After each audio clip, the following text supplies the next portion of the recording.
तो ये स्टोमी की उर्दू हिंदी एक्सप्लेनेशन का पार्ट 3 है। थर्ड एपिसोड की शुरुआत वहीं से होती है जहां सेकंड एपिसोड में शियाओ जिंग के आनो को पुश करने से जी फेंग और आनो की पूरी पार्टी के सामने किसी हो गई थी। और जब जी फेंग अपने आसपास खड़े लोगों की बातें सुनता है कि डांस तक तो ठीक था, पर दो बॉयज की खुलेआम चुमियां, तो वो आनो को पीछे से धक्का मार देता है। और आनो किसी की भी इससे कुछ भी एक्सप्लेनेशन कहने से पहले अपने पीछे खड़े शियाओ जिंग और चाओ की तरफ गुस्से से देखती है। तो चाओ फौरन से शियाओ जिंग की तरफ इशारा करता है और आनो वहाँ से गुस्से से दूर चली जाती है। और शियाओ जिंग भी फौरन से पार्टी छोड़कर इसके पीछे पीछे आती है। और आनो के इससे पूछने पर कि ये सारा रायता उसी ने फैलाया है ना, वो मुकर जाती है कि नहीं, हो सकता है ऊपर से कोई फेरी आई हो जो तुम दोनों को मिलाना चाहती हो। और फिर आनो से बोलती है कि सच सच बताओ, जी फेंग के किस करने से इसके दिल में कुछ कुछ तो जरूर हुआ होगा। और फिर आनो की ये फर्स्ट किस भी थी, पर आनो इसकी बात सुनकर इसे ऐसा जाहिर करती है कि नहीं, इसे कुछ भी फील नहीं हुआ। और शियाओ जिंग से बोलती है कि ये एक किस ही तो थी,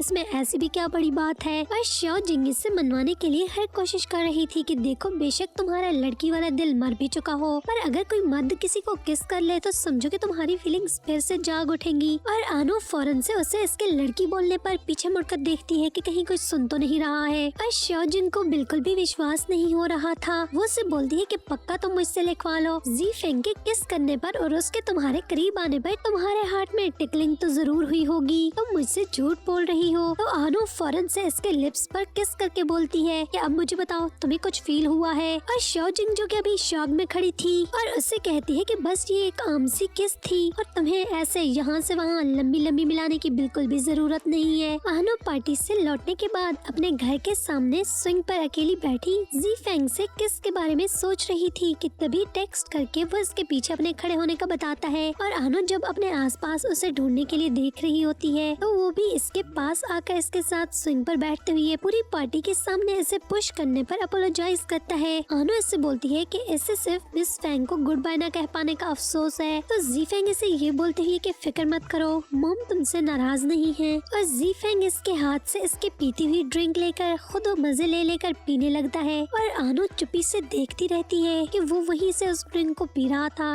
जहाँ से आनो ने पी रखा था। और फिर ड्रिंक के काफी सारे सिप लेने के बाद जी फेंग इसे ड्रिंक वापस करते हुए बोलता है कि लो तुम भी पी लो। वो बुरा सा मुंह बनाते हुए बोलती है कि नहीं, अब तुम्हें ही मुबारक हो, तुम ही इसको पियो। और जी फेंग मजे लेते हुए इस ड्रिंक को पीते हुए जल्दी से जाकर सोने का बोलकर वहाँ से चला जाता है। चाओ ने कॉल करके आनो को बता दिया था कि उसकी तबीयत खराब होने की वजह से आज वो उसके साथ फूड स्टॉल पर काम करने के लिए नहीं आ सकेगा। तो आनो फूड स्टॉल पर आज अकेले ही काम कर रही थी। तभी इसे अपने फूड स्टॉल के सामने रिपोर्टर्स से घिरे अम्यूजमेंट पार्क के बाहर डू फैमिली को देखती है। रिपोर्टर्स इनके किसी न्यू प्रोजेक्ट के बारे में पूछते पूछते जी फेंग के डू फैमिली के बायोलॉजिकल सन न होने की तरफ टॉपिक को ले जाते हैं। और ये सुनकर मिस फेंग जी फेंग की तरफ देखने लगती है तो वो फौरन से रिपोर्टर्स को बोलता है कि हाँ, ये सच है कि वो इनका बायोलॉजिकल सन नहीं है। और दूर खड़ी आनो भी ये सब कुछ सुन रही होती है। और फिर मिस फेंग इन रिपोर्टर्स को बोलती है कि जी फेंग इनको अपने सगे बेटों से भी ज्यादा प्यारा है। क्या हुआ अगर वो बायोलॉजिकल सन नहीं है, पर इसकी जगह इनके दिल में बहुत ही खास है। और जैसे ही रिपोर्टर्स मिस फेंग से डूजी फेंग और इसके डैड के अंडरवर्ल्ड माफिया के डॉन होने का क्वेश्चन करते हैं तो वो फौरन से अपनी उंगली दिखाकर इनको बोलती हैं कि बस इतना ही काफी है, इससे आगे बढ़ने की जरूरत नहीं है। तो वो इनको कहती हैं क्या हुआ अगर वो अंडरवर्ल्ड के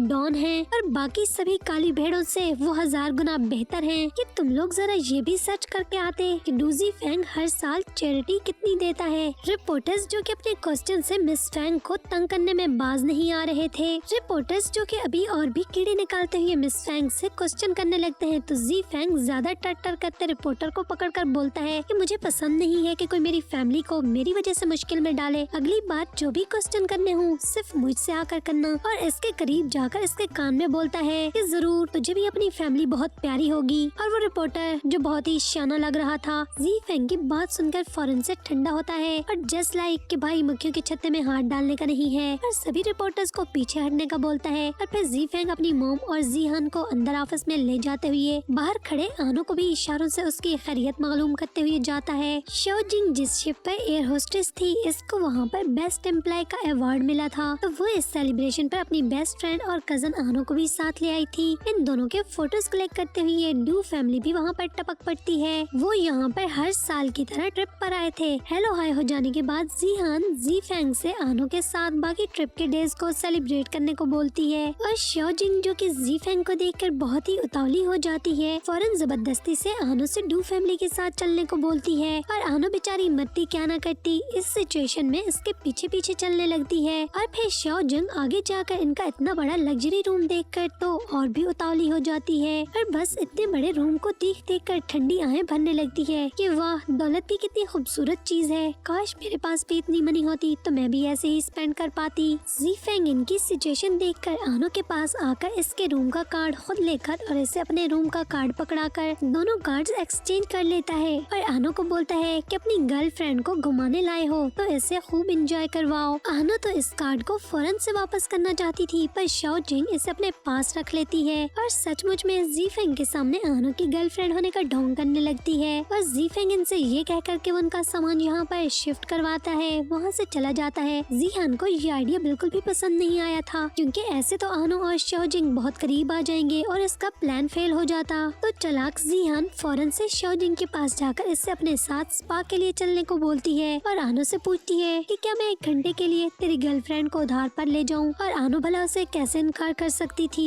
जब शाओजिंग खुद ही जाने के लिए राजी थी। आनो शिप पर ताज़ा हवा लेते ही अपने सामने खड़ी मिस फैंग को देखकर इनके पास जाने लगती है और जीफेंग आते हुए इसे रोक देता है और फिर इसे बताता है कि आज से 7 साल पहले इसके फादर का शिप इसी सी में गायब हो गया था और वो कभी वापस लौटकर नहीं आए। तब से वो लोग इसी दिन टाइम निकालकर यहाँ पर आते हैं और इसकी मोम यहाँ पर खड़े होकर अकेले मिस्टर गोइंगजू से बातें करती हैं। और आनो जिसे के पता था कि जीफेंग उनका बायोलॉजिकल सन नहीं है, तो इसके पूछने पर जीफेंग उसे अपनी फीलिंग्स बताते हुए बोलता है कि जब मिस्टर डू गोइंगजू ने इससे अपना बेटा बनाया था तो उसने खुद से प्रॉमिस किया था कि इनको एक दिन इस पर जरूर गर्व होगा, पर वो ऐसा नहीं देख सके। और अब मेरी विश है कि काश ऐसा हो कि किसी दिन अचानक से वो घर वापस आकर दरवाजा खोलकर ऊंचा सा बोले कि जीफेंग देखो मैं वापस आ गया हूँ। जीहान शाओजिंग को बहला फसलाकर पैग पर पैग ड्रिंक चढ़ाती जा रही होती है और खुद का ड्रिंक साइड पर गिरा देती है। और जब देखती है कि शाओजिंग अब काफी ड्रंक हो चुकी है तो इसे रूम में वापस ले जाती है और फिर आनो और जीफेंग के रूम में वापस आते देखकर अपने भी ड्रंक होने का ड्रामा करती है। और जब जीफेंग जीहान को उठाकर उसे रूम में ले जाने के लिए आगे जाता है तो आनो भी इसकी हेल्प करने लगती है। पर जीहान को तो चाहिए था मौका, तो वो फौरन से आनो को अपनी बाहों में लेकर अपने साथ बेड पर गिरा लेती है और आनो के बहुत कोशिश करने पर भी वो इसको छोड़ नहीं रही होती है। और आनो जोर लगाकर जैसे ही खुद को छुड़वाती है, पीछे खड़े जीफेंग से टकराकर वो सीधा औंधे मुंह जमीन पर गिर जाती है और इसके गिरने की वजह से इसका बाजू हर्ट हो जाता है और इसके शोल्डर पर काफी चोट लग जाती है। फिर सारी सिचुएशन देखकर जीफेंग आनो को बोलता है कि ये तो मदहोश है, तो चलो तुम मेरे रूम में चलकर मेरे साथ सो जाओ। और आनो फौरन से सुनकर घबराते हुए नहीं नहीं ये पॉसिबल नहीं है, ये कैसे हो सकता है। तो जीफेंग से बोलता है कि तुम लड़कियों की तरह क्यों डर रहे हो, हम 2 मर्द ही तो हैं और वैसे भी फिक्र मत करो, मुझे लड़कियां बहुत पसंद हैं। और उसके करीब जाते हुए बोलता है कि हाँ ये और बात है, अगर तुम लड़की हो तो फिर सोचा जा सकता है। आनो इसकी बात सुनकर फौरन से मर्दों के जैसे आवाज बनाती हुई कहती है कि ये कैसे हो सकता है, तुम ये मुझसे कैसी बात कर रहे हो, कि तुम्हारा क्या मतलब है, मैं तुम्हें लड़की दिखता हूँ। तो जीफेंग इसके हर्टेड बाजू पर जोर से मारते हुए बोलता है कि नहीं नहीं आई एम जस्ट किडिंग। और आनो उसके बाजू पर मारने पर दिल में गाली देती हुई कि साले कमीने, देखकर मार बाजू तोड़ेगा क्या। पर बेचारे के पास इसके साथ रूम में जाने के सिवा और कोई चारा भी नहीं था। जीहान अपना प्लान सक्सेसफुल होने पर खुश हो रही थी कि मुड़कर देखती है तो शाओजिंग को उठकर देखते डर जाती है कि कहीं इसने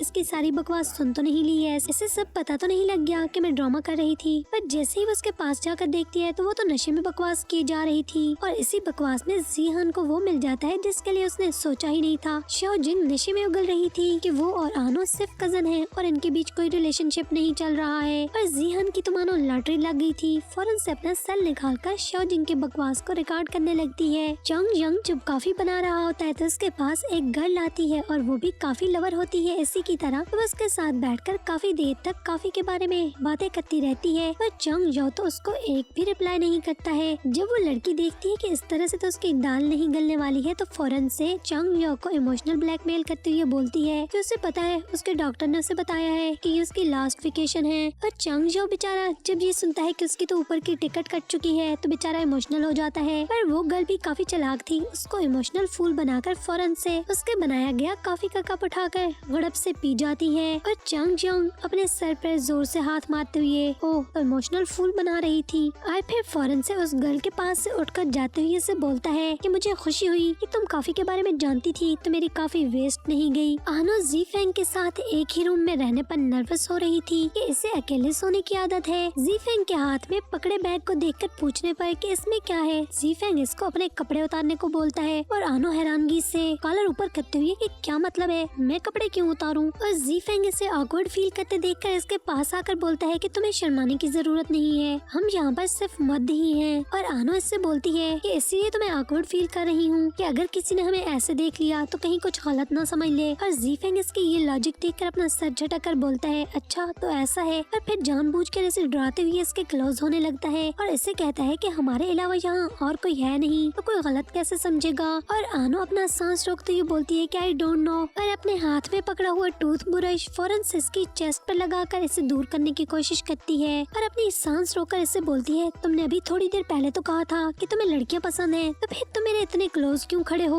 तो जीफेंग भी इसे घबराते हुए देखकर काफी मजे ले रहा था और फिर मुस्कुराते हुए कहता है कि हाँ, पर मैं तो अभी भी अपनी बात पर कायम हूँ। और फिर मुस्कुराते हुए इससे दूर हटकर बोलता है कि आई एम जस्ट किडिंग, अगर तुम कपड़े नहीं उतारोगे तो मैं तुम्हारे शोल्डर पर ये प्लास्टर कैसे लगाऊंगा। और तब आनो की सांस में सांस आती है कि अच्छा तो ये बात थी, और उसे चीख कर बोलती है कि तुम मुझे पहले सीधे सीधे नहीं बता सकते थे। और फिर जीफेंग काउच पर बैठते हुए आनो को अपने सामने इसके क्लोज होकर बैठने को बोलता है और आनो को थोड़ा ज्यादा अपने कलर्स ऊपर उठाने को बोलता है ताकि वो इजीली प्लास्टर को सेट कर सके। और फिर वो आनो के शोल्डर पर प्लास्टर अच्छे से लगाकर इसका कलर क्लोज करके इसको बोलता है कि वैसे आपस की बात है, तुम मुझे कोई बहुत ही नाजुक किस्म के बंदे लग रहे हो। और इसकी बात सुनकर आनो फौरन से मुड़कर जीफेंग की तरफ देखती हुई बोलती है, तो क्या तुम मुझ में इंटरेस्टेड हो जो ऐसे मुझसे सवाल पूछ रहे हो। तो जीफेंग भी पीछे रहने वाला कहाँ था, इसके करीब होते हुए बोलता है कि पॉसिबल हो सकता था, अगर तुम लड़की होते तो सोचा जा सकता था। ये सुनकर आनो फौरन ऐसे गुस्से से बोलती है कि क्या मतलब है तुम्हारा। तो जीफेंग ऐसे कहता है कि तुम्हें क्यों इतना गुस्सा आ रहा है। तो आनो बोलती है अगर तुम्हें कोई औरत कहे तो तुम्हें कैसा लगेगा। तो जीफेंग को इसकी बात समझ आ जाती है और इसका पॉइंट पिक करते हुए बोलता है कि वैसे कह तो ठीक रहे हो,